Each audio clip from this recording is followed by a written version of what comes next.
Pada sesi kali ini, saya akan membahas mengenai implementasi arsitektur sistem pemerintahan berbasis elektronik atau yang biasa disebut SPBE.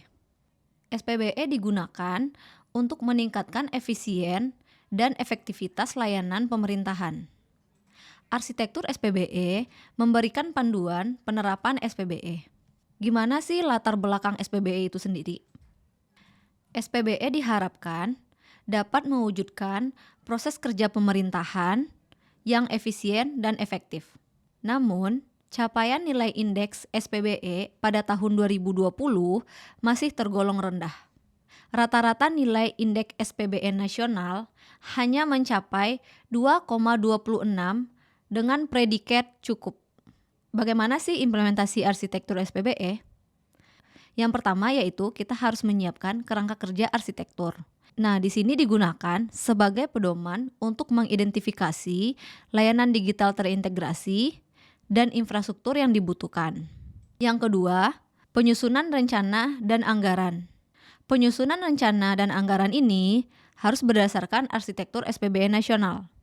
Yang ketiga yaitu penyusunan arsitektur instansi. Penyusunan arsitektur instansi ini sesuai dengan arsitektur SPBE nasional untuk memastikan keselarasannya.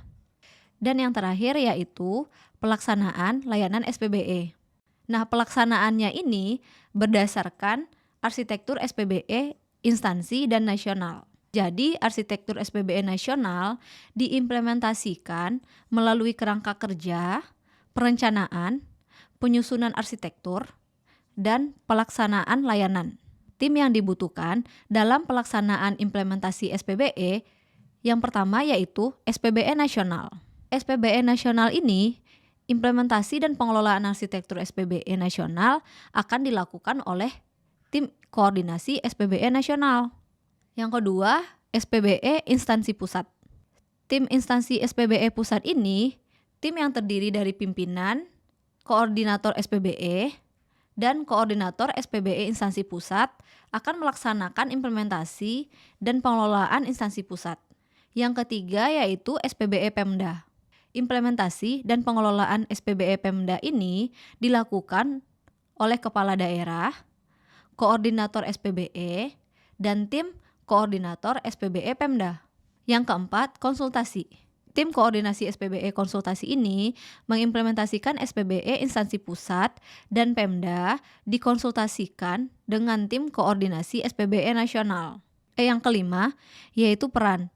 Peran di sini adalah tim koordinasi bertugas memastikan terlaksananya integrasi proses bisnis, data, infrastruktur, aplikasi, dan keamanan SPBE. Nah, dari tim koordinasi SPBE tadi, sekarang kita masuk ke pembahasan dari infrastruktur SPBE. Pembangunan infrastruktur mengacu pada arsitektur SPBE instansi. Yang kedua, infrastruktur meliputi pusat data, komputasi, integrasi, dan platform. Pembangunan infrastruktur maksimal 2 tahun setelah arsitektur.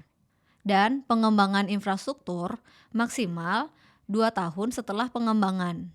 Selanjutnya kita lihat bagaimana sih kerangka kerja arsitektur SPBE nasional. Yang pertama, referensi arsitektur. Referensi arsitektur menjadi acuan domain arsitektur terkait proses bisnis, data, layanan, aplikasi, infrastruktur, dan keamanan. Yang kedua, domain proses bisnis. Domain proses bisnis mendeskripsikan substansi integrasi proses bisnis pemerintahan. Yang ketiga, domain data. Domain data mendeskripsikan substansi integrasi data dan informasi pemerintahan. Yang keempat, domain layanan. Domain layanan mendeskripsikan substansi integrasi layanan SPBE. Yang kelima, domain aplikasi. Domain aplikasi mendeskripsikan substansi integrasi aplikasi SPBE. Dan yang terakhir yaitu domain infrastruktur. Domain infrastruktur mendeskripsikan substansi integrasi infrastruktur SPBE.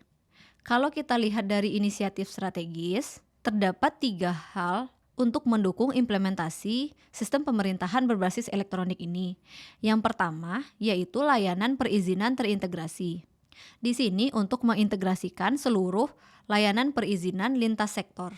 Yang kedua, layanan kesehatan terintegrasi. Di sini untuk menyediakan layanan kesehatan berbasis teknologi secara terintegrasi.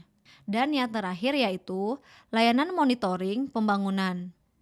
Layanan monitoring pembangunan ini yaitu untuk memonitor pembangunan pekerjaan umum dan perumahan. Sehingga dengan adanya inisiatif strategis ini bisa untuk mendukung implementasi sistem pemerintahan berbasis elektronik. Jika kita lihat contoh penerapannya pada proses bisnis. Yang pertama yaitu perizinan. Proses bisnis perizinan sektor teknologi listrik, pertanian, kehutanan, lingkungan hidup, dan lainnya. Yang kedua yaitu pekerjaan umum dan perumahan. Di sini proses bisnis pemantauan pembangunan, pekerjaan umum dan perumahan. Yang ketiga yaitu kesehatan. Proses bisnis, layanan kesehatan terintegrasi melalui telemedicine dan lainnya. Yang keempat, bantuan sosial. Proses bisnis, layanan bantuan sosial, dan data kesehatan sosial terpadu. Dan yang terakhir, hukum dan keamanan. Contohnya, proses bisnis penanganan tindakan perkara dan penerbitan SIM. Kalau kita lihat dari contoh data dan informasi, tahapannya sebagai berikut. Tahapan yang pertama, data perizinan dan akreditasi mulai tersedia secara elektronik. Tahapan yang kedua, data pendidikan dan kesehatan mulai terintegrasi dalam layanan elektronik. Dan tahap yang ketiga, data prioritas 1, data Indonesia mulai diterapkan. Kalau kita lihat contoh aplikasi SPBE, yaitu sebagai berikut. Yang pertama, aplikasi perizinan terintegrasi. Aplikasi perizinan yang mengintegrasikan seluruh aplikasi perizinan lintas sektor. Yang kedua yaitu aplikasi pekerjaan umum dan perumahan rakyat.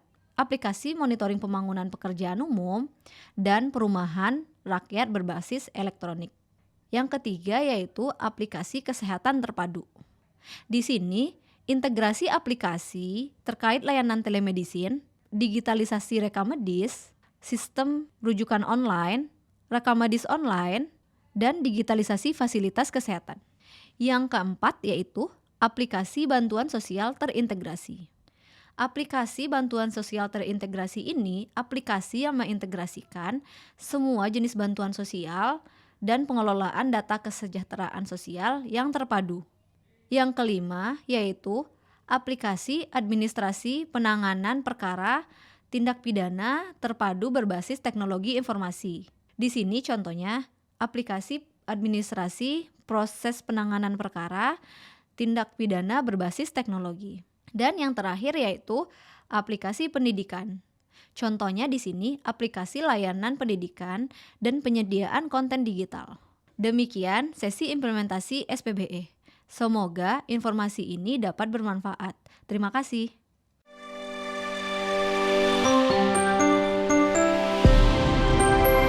Mitra Tax, your compliance partner.